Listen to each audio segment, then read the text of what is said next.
오늘의 말씀을 잠시 생각을 하도록 하겠습니다. 여러분은 어떤 곳이 가장 순결하게 보이십니까? 어떤 곳이 가장 희고 아름답게 보이십니까? 목련이라고 할 수 있을 것 같습니다. 목련에 관한 목련꽃이라고 하는 노래도 있지 않습니까?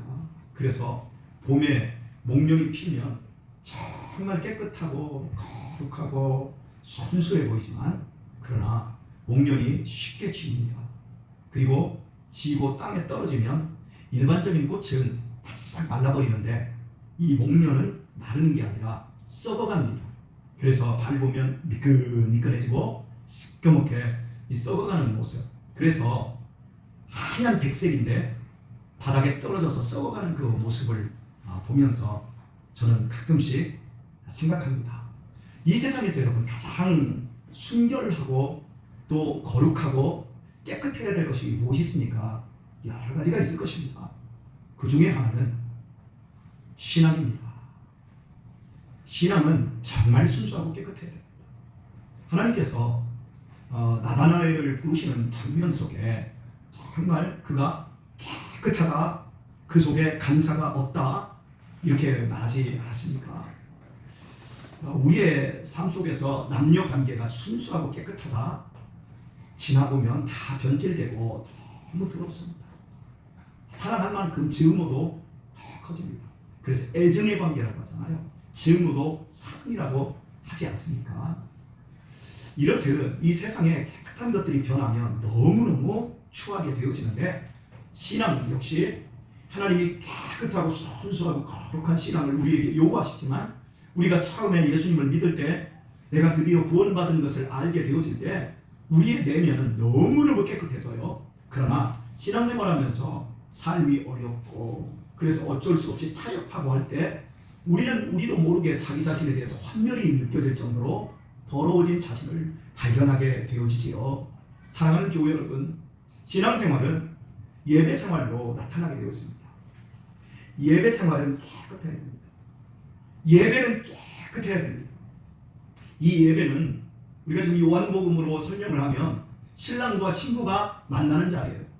우리가 지금 이 본문이 오늘 본문 바로 앞전에 가나라는 동네에서 혼인잔치가 있지 않았습니까?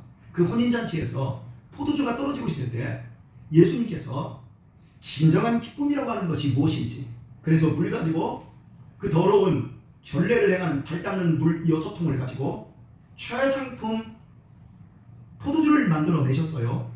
그리고 참된 기쁨이 무엇인지를 알려주시기 위해서 이걸 기적이라고 하지 않으시고 표적이다, 이렇게 요한복음을 기록한 사도 요한은 표적이라고 말하고 있어요.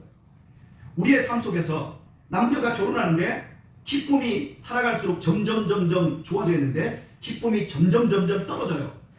대부분의 인생 육적인 결혼은 살면서 할수록 기쁨이 퇴색하고 떨어집니다. 목련꽃으로 하얗게 시작해서 썩어가는 목련꽃처럼 퇴색되는 가정들이 너무너무 많습니다. 바로 이런 가정에 예수님께서는 내가 너희의 참된 기쁨이 되어야 된다, 아직 내 때가 이르지 아니했다 라고 말씀하시면서도 당신이 물로 포도주를 만들어서 당신이 참된 기쁨을 줄 수 있다라고 하는 걸 말씀해 주셨어요. 즉 예수님께서 우리에게 주시고자 원하시는 그 기쁨은 당신의 피였어요.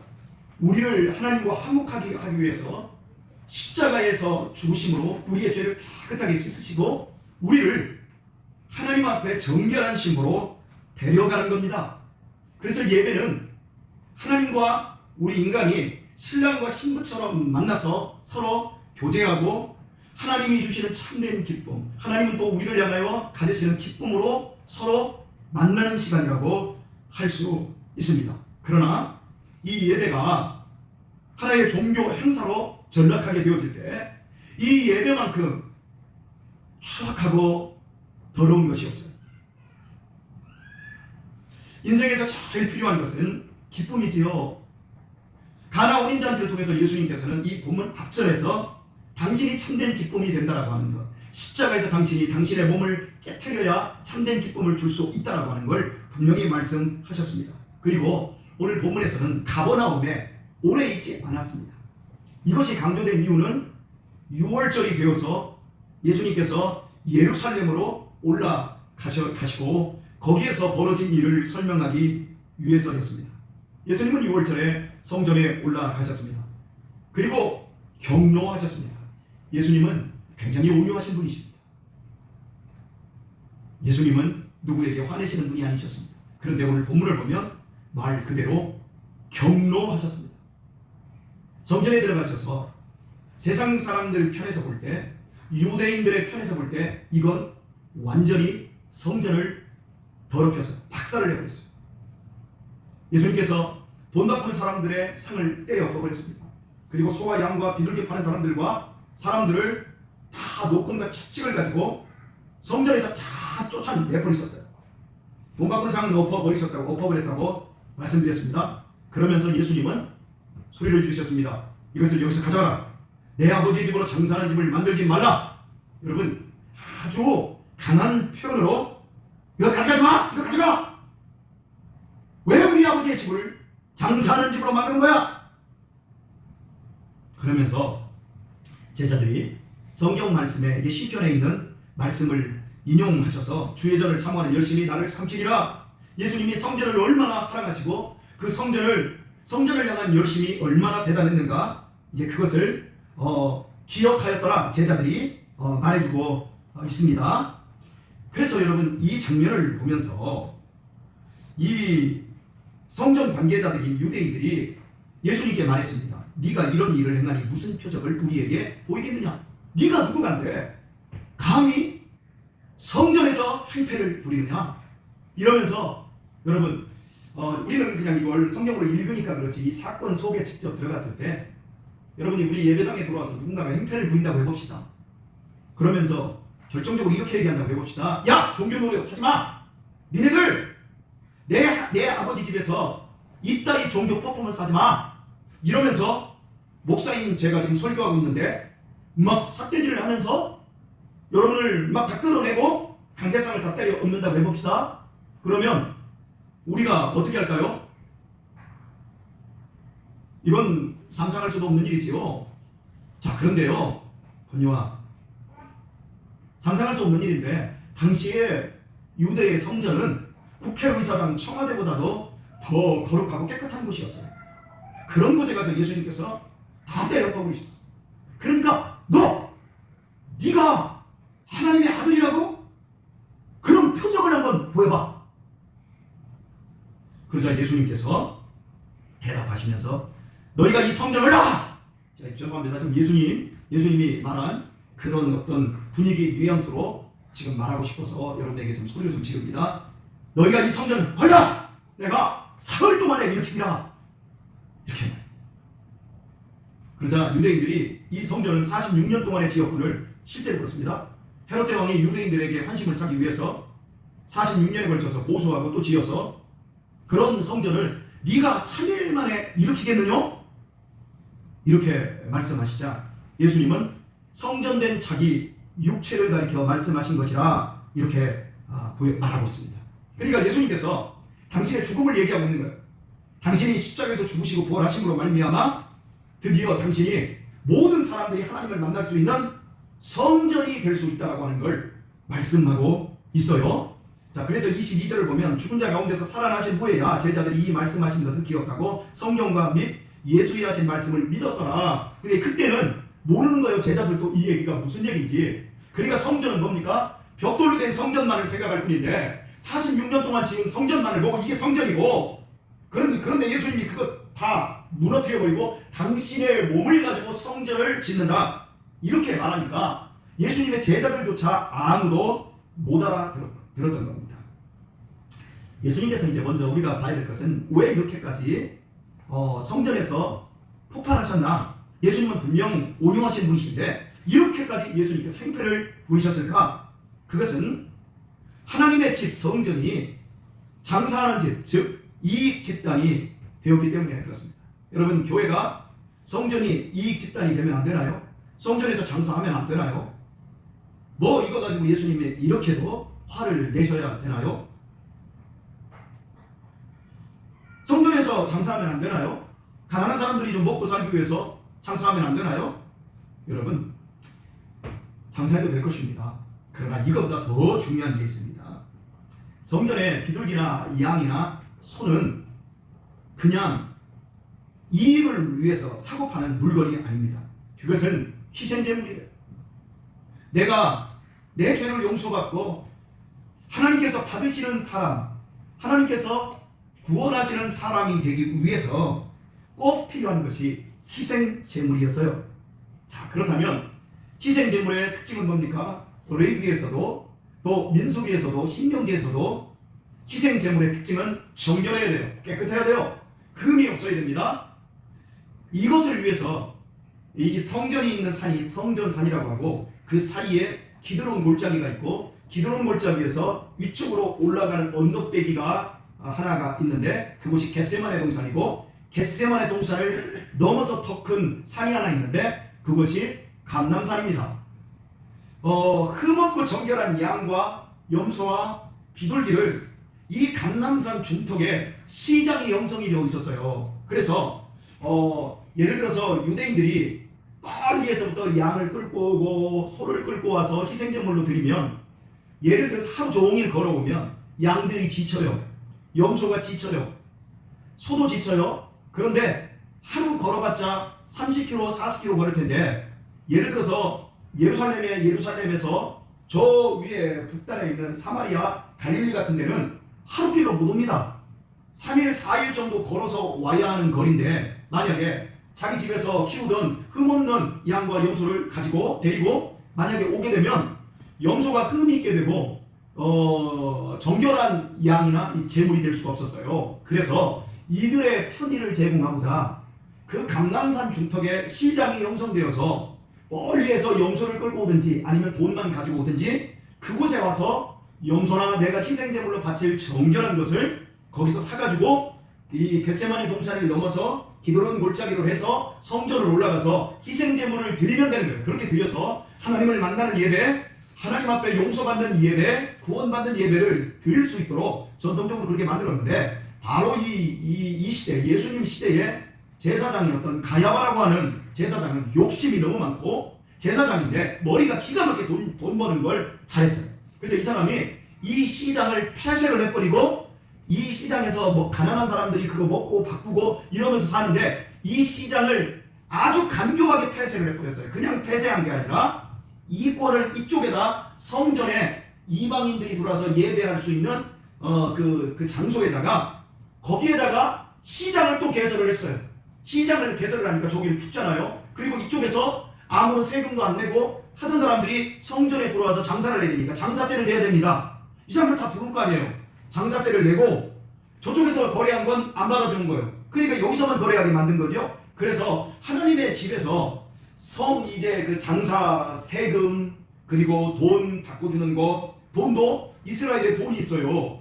이스라엘의 돈 가지고 그대로 하나님 앞에 가져오면 되는데 이 돈 가지고 성전 앞에 오면 제사장들이 돈 바꾸는 그 탁자 갖다 놓고 성전에만 드리는 돈을 만들어서 그거하고 또 바꿔요. 그러니까 일반 이스라엘의 돈을 가지고 와서 그거 가지고 그냥 드리면 되는데 성전에서 사용하는 돈만 가지고 드리라고 바꾸면서 그 차액을 거기서 또 띄는 겁니다. 이런 식으로 엄청나게 남는 돈 장사를 성전에서 하기 시작한 거예요. 여러분 영어로 은행이 뭐죠? 뱅크라고 하세요. 그 유대인들이 성전에서 돈 바꿔주는 그곳을 방크라고 해요. 방크.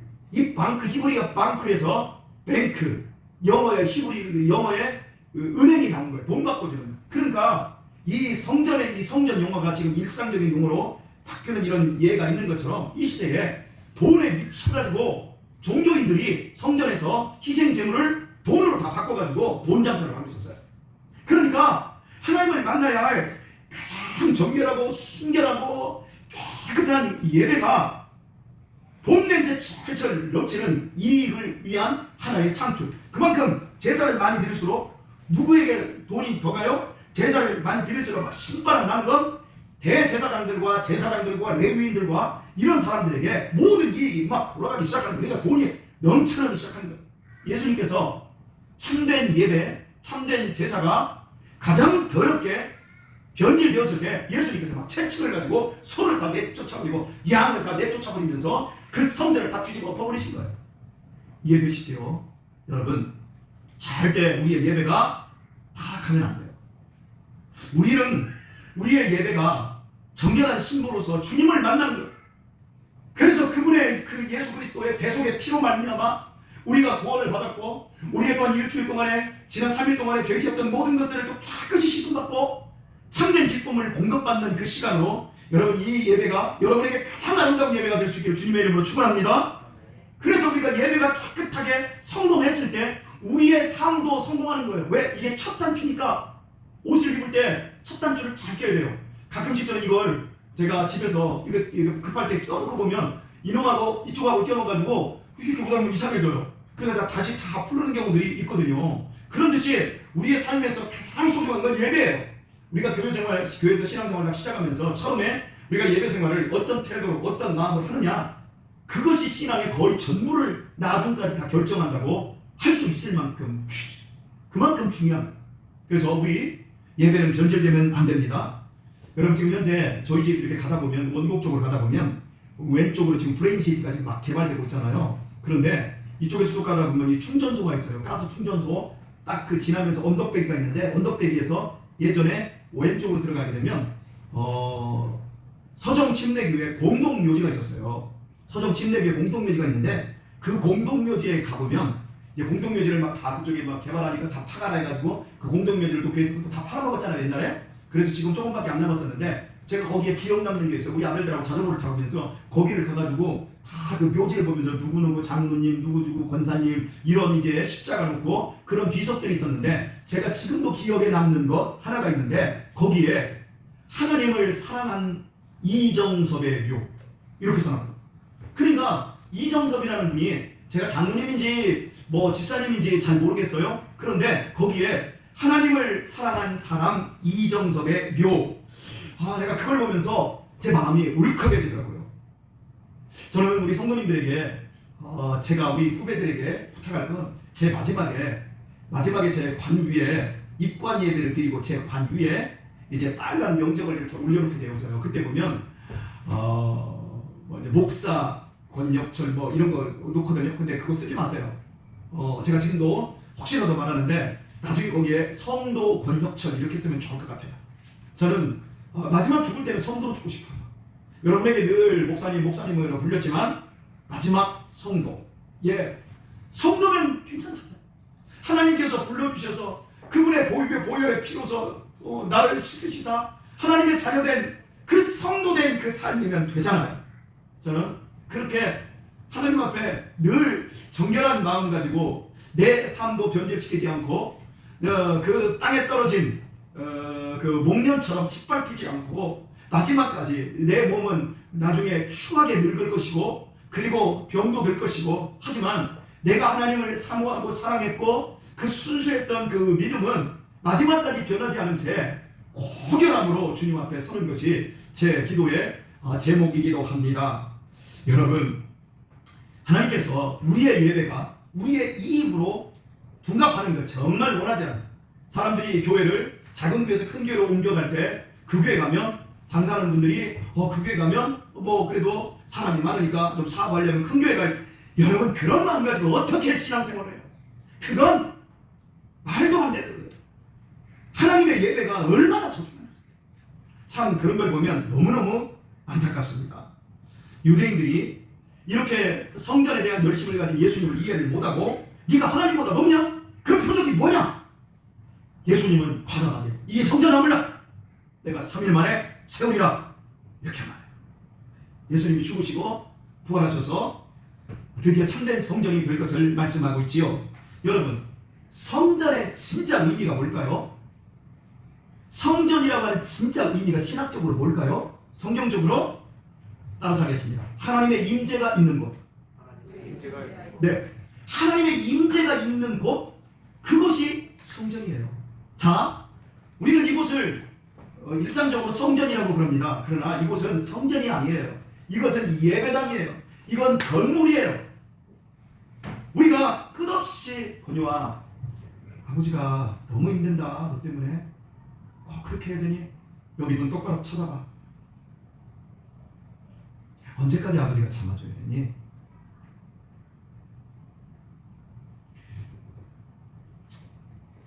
하나님의 임재가 있는 곳, 그곳이 성전인데요. 말씀 두 군데 찾아볼까요? 요한복음 14장으로 한번 갈까요? 요한복음 14장. 요한복음 14장 10절의 말씀을 한번 볼까요? 내가 아버지 안에 있고 아버지께서 내 안에 계심을 믿으라. 그렇지 못하겠거든 행하는 그 일을 인하여 나를 믿으라. 하나님 아버지가 누구 안에 있어요? 예수님 안에 있고요. 그리고요, 예수님이 누구 안에 있어요? 하나님 아버지 안에 있어요. 자, 하나님의 임재가 임한 곳이 성전이라고 했는데 예수님께서 당신 안에 하나님이 임재에 계시다라고 하는 걸 말씀하고 있어요. 그러면 예수님이 성전이라고 말씀을 드리고 싶어요.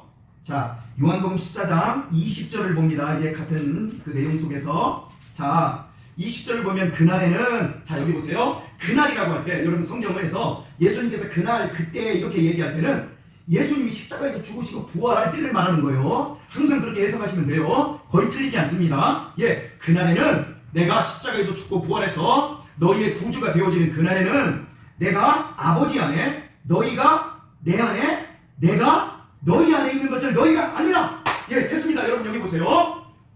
성전이라고 하는 건 하나님의 임재가 있는 곳인데 예수님 안에 하나님의 임재가 있었어요. 그런데 그날 십자가에서 예수님이 죽으시고 부활하는 날에는 예수님 안에 있는 사람들까지도 그 안에 하나님이 내 안에 너희가 그리고 우리 안에 하나님이 임재에 계시다.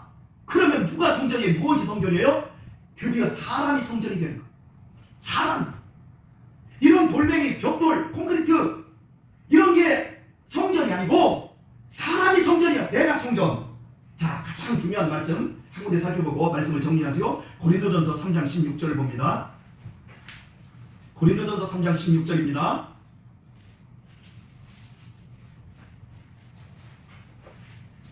고린도전서 3장 16절. 자, 너희가 하나님의 성전인 것과, 예, 누가요?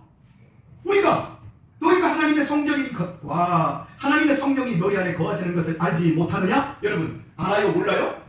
모르니까 알지 못하느냐 이렇게 묻는 거예요. 아는데 너희들이 모르는 것처럼 잊어버리고 행동하고 있다라고 하는 걸 지금 짓고 있는 거예요. 여러분 한 사람 한 사람이 저 역시 모두 성전입니다. 이 내 안에 성령님이 계시고 내 안에 하나님이 임재해 계신 하나님의 이런 돌멩이 이런 공간에 임재하고 있는 게 아니라 바로 우리 각자 한 사람 한 사람 쪽에 임재하고 있는 거예요. 왜? 예수님께서 우리를 위하여서 십자가에서 희생제물이 되신 거예요. 구약에 있는 양, 염소, 비둘기 그 수많은 것들은 예수님의 그림자였던 거예요. 예수님의 그림자였던 그것들을 가지고 돈 바꾸는 걸로 바꿔버린 걸 예수님께서 막 다 뒤엎어버리셨잖아요. 그리고 그 진짜 그림자였던 그 진짜 뭐예요? 진짜가 예수님이셨는데 그 예수님이 진짜 희생제물로 단번에 십자가에서 들이심으로 말미암아 그 예수님을 나의 구주로 영접한 사람, 예수님 안에 있는 그 사람들은 모두 성전이 된 거예요. 이게 기독교 신앙의 정수예요. 그런데 천주교회부터 이 어지간한 교회들이 다 건물 져놓고 이게 성전이다. 돈난 많이 맞춰라. 이렇게 해놓고 종교 장사를 하는 데가 너무너무 많아요. 여러분 제가 이탈리아 로마 교황청에 갔지 않습니까? 거기에 보면 세계에서 제일 큰 베드로 대성당이 있어요. 그 성당이 지하 7층에서부터 저 꼭대기 천탑까지가 정확하게 우리나라 63빌딩하고 높이가 똑같습니다. 거기 가보면 그냥 입이 이렇게 사람들이 가서 가가지고 막 사람들이 막 뭔가를 느껴요. 난 가서 그랬습니다. 이 미친 사람들 그 미친 짓이에요. 여러분 세계적인 그 건축 예술가였던 그 스페인의 그 가우디 있잖아요.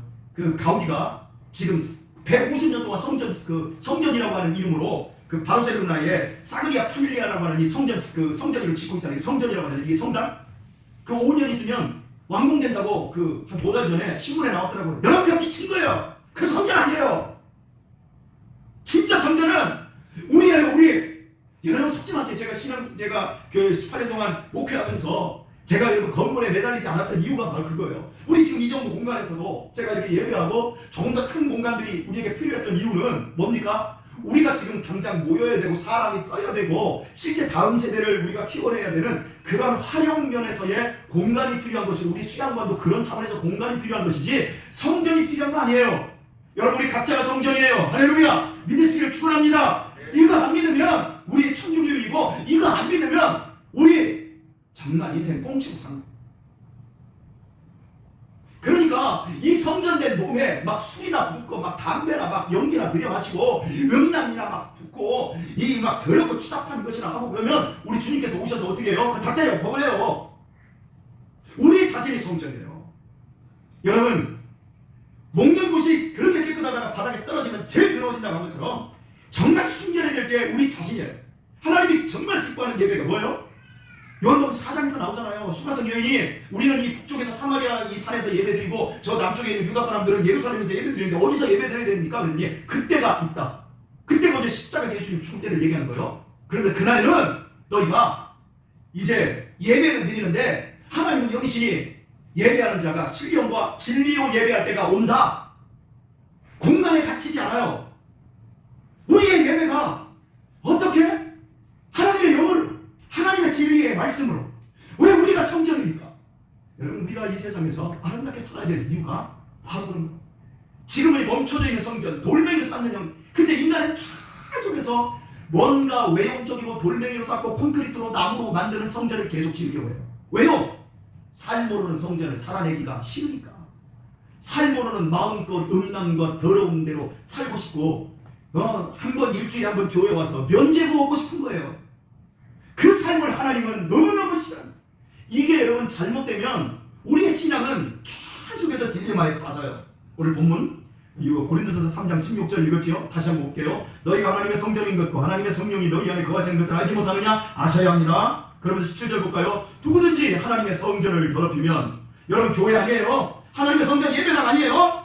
하나님의 성전 우리예요. 성도들이 모임이 성전이고, 더 큰 모임, 더 큰 개념에서 모임이 성전이고, 작은 개념에서 우리 각자 한 사람 한 사람이 성전인데, 자 보세요. 누구든지 하나님의 성전을 더럽히면 하나님이 그 사람을 멸하시리라. 하나님의 성전은 거룩하니 너희도 그러하니라. 하나님의 그 성전을 멸해버린대. 여러분, 이 얘기 들어보면 우리가 잘못 살면 우리 자신을 막 박살낸다는 뜻 같잖아요. 무서워요. 그런데 이거 원문에 보면 이 해석이 너무 이거 잘못됐어요. 이 해석 고쳐야 돼요. 이 원문에 보면 누구든지 너희의 예배, 너희의 성전됨을 더럽힐 때 그 더럽히는 그것을 하나님이 멸하시겠다고 했습니다. 적용해볼까요?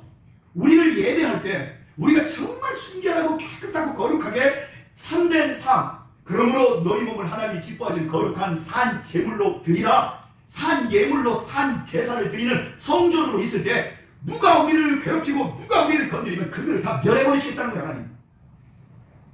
할렐루야지요. 그러니까 우리가 해야 될 일이 뭐냐면, 첫 번째, 엉뚱한 짓을 안 해야 됩니다. 건물에 매달리고 엉뚱한 것에 매달려가지고 이것이 하나님의 여러분, 우리 참 안타까운 게 이번 노예에서 이게 은퇴를 해야 되는데 은퇴하지 않는 교회 목사님들이 계세요. 왜냐하면 교회는 자꾸 짜물어들어서 은퇴 비용이 없는 거예요. 우리 교회도 제 은퇴 비용 잘 마련해야 돼요. 나중에 무슨 문제가 생겨요. 지금 현재 우리 교회도 준비를 잘 할 텐데 우리 장로님들이 지혜 오셔서 여하튼요. 근데 이 교회는 교회가 컸어요. 자꾸 짜물어들어서 노인들만 나오고 젊은 사람들 안 들어와요. 그러니까 은퇴를 해야 되는 은퇴를 못해요. 그러니까 노예 속상해서 은퇴해야 되는 왜 은퇴하냐 이렇게 얘기하니까 고작 딱 하신다는 말이 이러더라고요. 예배당 건물이 안 팔렸어. 내가 그렇게 얘기했으면 내가 용서라도 하겠어. 그런데 성전이 안 팔려서 그런데. 여러분, 그게 지금 할 수 있어요. 그러니까 성전이 뭐요? 그냥 강대상 갖다 놓고, 이거 여러분 죄송합니다. 너무 이게 너 숫댐 들어서 그 나무 조각이 금방 뭐 이게. 이거 아크릴이에요, 아크릴. 이거 바리도 쇳덩어리요.